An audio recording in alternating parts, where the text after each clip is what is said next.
Oh, Michelle, there you are. We were supposed to what happened? Oh, caves, Kayleen.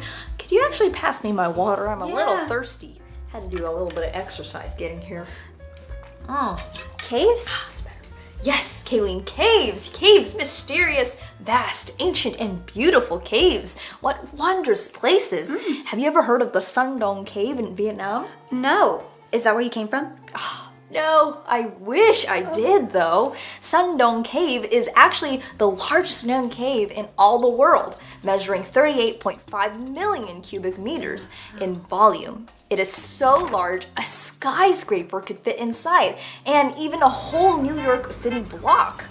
Even an airplane with its large wingspan can fly through it without touching the sides. The sheer size of the cave has even created its own ecosystem, like a hidden underground world.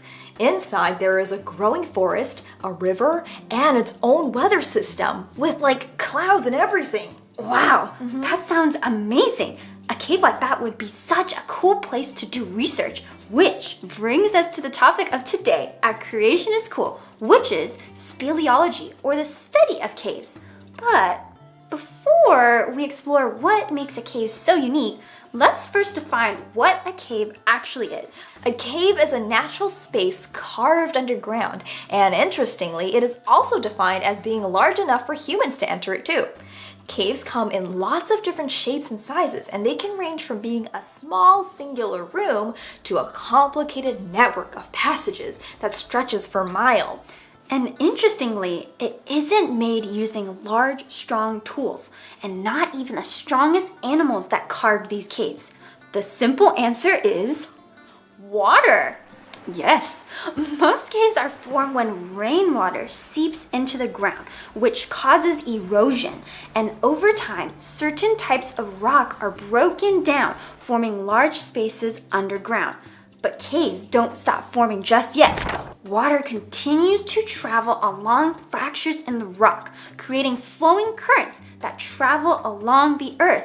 And these currents eventually exit into springs or sink deeper to form new, complex networks of underground voids. Wow. Now, you may be wondering why exactly that there is an entire study devoted to caves. Well, caves are actually a part of multiple intersections of study. They have historical, archaeological, biological, and even recreational significance. Wow, caves are so multifaceted and so old. Since caves are so old, what exactly does the Bible have to say about caves? In many cases, caves are depicted as a refuge in dangerous times, such as in 1 Samuel 13:6. When the men of Israel saw that they were in a strait, for the people were hard-pressed, then the people hid themselves in caves, in thickets, in cliffs, in cellars, and in pits. Even David, before he was king, hid in a cave because he was being hunted by Saul. And yet, despite the physical protection, the cave itself is not what David considered to be his ultimate protection against his enemies, as we can see in Psalm 57, verse 1, which says, "Be gracious to me, O God, be gracious to me, for my soul takes refuge in you, and in the shadow of your wings I will take refuge until destruction passes by." In this verse, God is the one whom David considered to be his true refuge, rather than the caves that David was sheltered in. And it's so true. And as we see throughout the Psalms, time and time again, God is the one that David depends on in his times of need or great anguish. And at the end of these Psalms, David ultimately puts his trust and confidence in the protection of his God.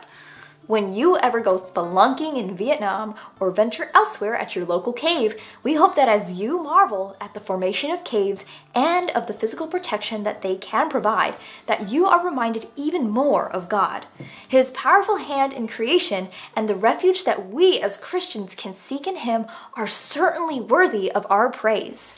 Well, that's about all the time we have for today, but we hope that as you consider these things, that ultimately you are reminded that creation is cool, but our Creator is even cooler. We'll see you next time!